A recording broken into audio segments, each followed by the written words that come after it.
Allez, bonjour à tous et bienvenue. Donc on continue la petite vidéo, donc le baromètre des DPE. J'ai déjà fait une première vidéo, voilà, n'hésitez pas à aller la voir. Je mettrai en haut à droite avec un petit i là en haut à droite ou dans la description. On rentre en détail, j'explique la FNIM, les documents, pourquoi.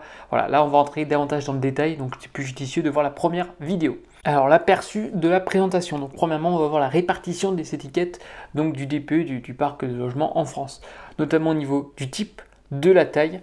Également le DPE, les petites surfaces, alors qu'il y a un petit problème, je vais expliquer par la suite. La répartition des DPE donc selon le prix moyen des logements en fonction de la commune, également le type d'énergie, d'altitude et de chauffage, et par la suite également la répartition en fonction de la résidence principale de la RP et du type d'usage. Ok, donc assez condensé.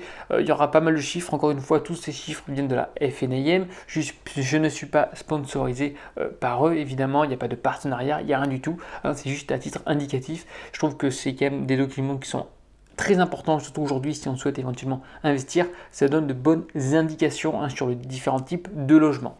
Allez, on est parti. Juste avant, n'hésitez pas à liker ou à vous abonner afin de me soutenir, et si vous avez la moindre question, n'hésitez pas à le mentionner dans les commentaires, je vous répondrai bien sûr avec plaisir. Je refais un petit rappel sur la précédente vidéo qu'on a vue là sur le DPE, donc voici à gauche la répartition, on va dire des DPE, des logements existants en France, hein, voilà, logements anciens et logements neufs compris, et à droite on peut voir vraiment la répartition géographique donc des DPE F ou G. Ok, on va pas revenir sur ce qu'on a déjà vu.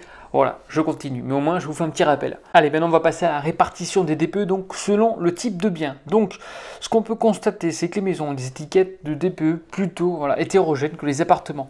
Un peu plus élevées justement d'étiquettes A et B, hein, comme on peut voir avec 4,5 contre 3, mais également près de 1,5 fois plus d'étiquettes F et G que les appartements. Allez, on continue avec la répartition des DPE, cette fois-ci selon la période de construction, donc c'est très important. On peut constater que la performance énergétique des logements est très dépendante de l'ancienneté de leur construction. Les normes environnementales mises en place au cours justement du temps ont amélioré la qualité des logements, hein, surtout sur le plan énergétique. Particulièrement depuis justement la réglementation thermique, donc la fameuse RT 2012. Maintenant, on est sur la RE 2020, la réglementation environnementale. Ok. Donc à droite, on peut voir le petit graphique qui nous montre qu'en fonction évidemment de la date, plus c'était ancien, plus le DPE était, on va dire, catastrophique, et plus on se rapproche des années 2000, mieux c'est. Hein, ce qui paraît également logique, hein, car les techniques de construction ont évolué, fort heureusement. Allez, maintenant on va voir la répartition des DPE, donc selon la taille des biens. On peut constater tout de suite à droite, donc plus entre guillemets le logement est petit, plus le DPE F et G est important et mauvais entre guillemets. Bon, hormis évidemment 100 mètres carrés et plus, parce qu'on arrive sur des châteaux, ainsi de suite. Mais voilà, sur les petits logements, on voit qu'on se massacre. Pourquoi? Donc on va voir que les logements de moins de 30 mètres carrés ont nettement plus souvent une étiquette F et G que les logements de grande taille. On va rentrer davantage dans les détails. Alors un petit article de My Sweet Immo, donc très bon podcast que je valide au passage. Voilà, je vous mets quand même quelques petites sources, on va dire, qui sont intéressantes, plus ou moins méconnues et qui peuvent toujours vous apporter, on va dire, que du plus. Hein, c'est gratuit. Pas mal de nouveautés, c'est plutôt axé, je viens de vous dire, plutôt vers les pros, mais c'est quand même relativement intéressant, hein, au niveau startup, ainsi de suite, très très intéressant. Moi j'adore écouter My Sweet Immo, donc je vous conseille fortement. Donc qu'est-ce que My Sweet Immo nous énonce? Encore une fois, il n'y a pas que My Sweet Immo, elle a juste relié l'information, que donc les DPE, les petites surfaces, donc il y a la FIDI, donc la CDI de la FNIM, justement, demande la mise en place d'un coefficient de pondération. Le nouveau DPE en fait pénalise donc les petites surfaces. Les deux donc fédérations proposent ainsi la mise en place d'un coefficient de pondération. Alors pourquoi? Tout de suite les explications. Donc un constat qui s'applique par deux facteurs principaux. Premièrement, on va voir la consommation d'eau chaude sanitaire, et deuxièmement, on va voir l'indice de compacité thermique. Donc le premier facteur, donc plus en fait le ballon d'eau chaude est grand, et plus la note de DPE sera pénalisante pour un petit logement, même s'il est bien isolé et performant. Donc ça, c'est vraiment à prendre en compte. Je vous donne un tips, comme ça c'est gratos. Donc pensez bien à votre ballon d'eau chaude. Alors je sais qu'il y en a certains qui ont écouté, certains gourous qui vous expliquaient que c'est judicieux d'acheter des petits logements parce qu'au final, au prix du mètre carré, on achète moins cher et on peut faire la location de courte durée. Voilà, des choses comme ça. Bon, aujourd'hui, voilà, dans les grandes villes, premièrement, le loyer est entre guillemets imposé. Il y a un loyer de référence. Donc les petits logements qui étaient, on va dire, loués en meublé pour des étudiants, ils se sont fait massacrer. Et là, deuxièmement, on a le DPE. Donc n'écoutez pas forcément ce qu'on vous énonce, hein, même moi le premier, toujours avoir un esprit critique, pas suivre, on va dire, le mouvement bêtement, parce que c'est là où il y a beaucoup de monde qui suit ce mouvement, qu'on applique de nouvelles règles et qui font certaines fois mal. Donc, gardez toujours, on va dire, de la hauteur par rapport à ce qu'on vous énonce. Ok. Le deuxième facteur également à prendre en compte, donc c'est l'indice de compacité thermique. C'est tout simplement, ça définit le ratio donc surface déperditive divisé par la surface habitable. Évidemment, lorsqu'on est sur un petit logement, la surface habitable, il y en a beaucoup moins, quoi.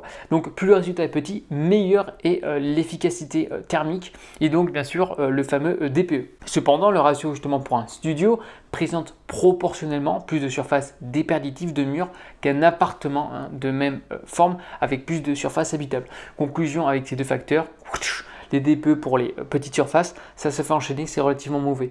Donc on va voir, je vous tiendrai au courant par la suite, oui ou non, sur Instagram éventuellement, si justement ces deux fédérations ont réussi à justement appliquer un nouveau coefficient, une sorte de nouveau DPE, je vous tiendrai au courant. Voilà, en tout cas aujourd'hui, les petites surfaces, ça fait mal au niveau des DPE. Alors maintenant, la répartition des DPE, donc selon le prix moyen des logements de la commune. Donc bien sûr, en dehors donc, de l'Île-de-France et notamment Paris, on a un taux d'étiquette F et G qui cohabitent en fait avec des prix des logements élevés. Plus le prix moyen des communes sont bas, plus leurs étiquettes F et G sont élevées. Je vais vous dire aussi ce qui paraît normal. Pourquoi on va dire rénover, mettre 50 000 € quand une maison en coûte 30 000. Voilà. Là aussi, il y a quand même c'est aussi à prendre en compte. Généralement, c'est souvent les marchands de biens. Voilà, on va plus faire une opération sur un prix d'immobilier élevé que sur une maison qui en vaut quasiment 1 000 € du mètre carré. Allez, on continue avec la répartition des DPE donc selon le type d'énergie de chauffage. Donc évidemment, les logements chauffés au fioul sont très pénalisés du point de vue justement du DPE, notamment à cause du critère des émissions de gaz à effet de serre. Ok, donc on peut voir bois et réseau de chaleur, c'est le top, c'est ce qui recense le moins de DPE F et G. Après, on a le gaz, l'électricité et par contre le fuel. Alors le fuel c'est terrible, ok, surtout à proscrire. Allez, on continue donc avec la répartition des DPE, cette fois-ci évidemment en fonction de l'altitude.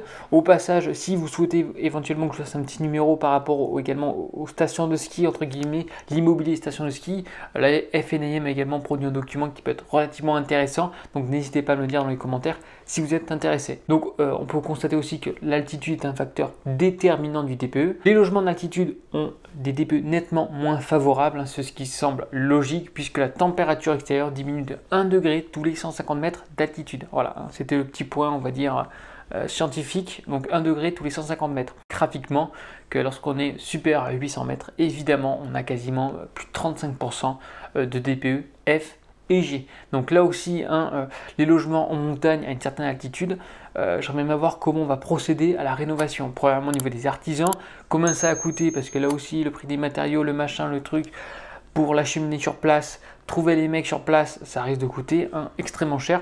On va voir ça par la suite. À titre indicatif, voilà, je vous remets, on va dire, le petit calendrier. Donc l'interdiction d'augmenter le montant de loyer, c'est à partir d'août 2022.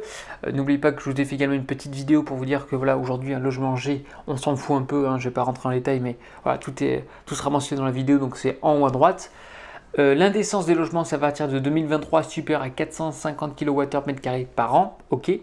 Indécence 2025, donc c'est pour les lettres G, F et G 2028 et 2034 EFG. Donc attention, ça va faire mal entre guillemets. Dans l'ensemble, dans l'ensemble justement du parc du logement, on va retrouver quasiment 20% des logements F et G. Je dis bien 20%, sachant que les dates, c'est demain. 2025, pour moi c'est demain.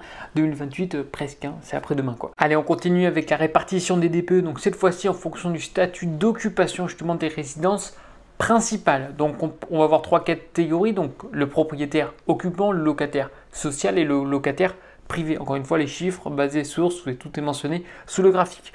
Donc les logements énergivores sont nettement moins nombreux parmi les logements sociaux. Alors moi je les ai mis entre guillemets parce que ça c'est à voir. Moi j'ai visité quand même quelques logements sociaux. On est plus sur du Z que sur du A, quoi, honnêtement. Deuxièmement, on a également les logements qui sont occupés par leurs propriétaires. Donc là on est aux alentours de 18,3%. Et pour finir, les logements locatifs privés, on est à 19,8%.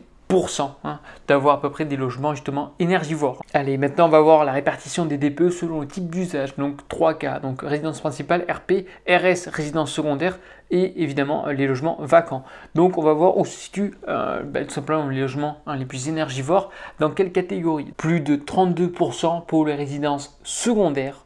On a également 26,5% encore une fois, c'est de logements énergivores, donc F et G quasiment compris pour des logements vacants. Et on a 17,3% pour les résidences principales, ce qui est quand même, mine de rien, non négligeable. Mais encore une fois, les résidences principales, finalement, même si on le loue pas, il y a quand même, on va dire, si je puis me permettre, peu de logements énergivores, c'est surtout sur les résidences secondaires et les logements vacants. Comme d'habitude, on termine toujours avec une petite question, donc n'hésitez pas à le mentionner dans les commentaires.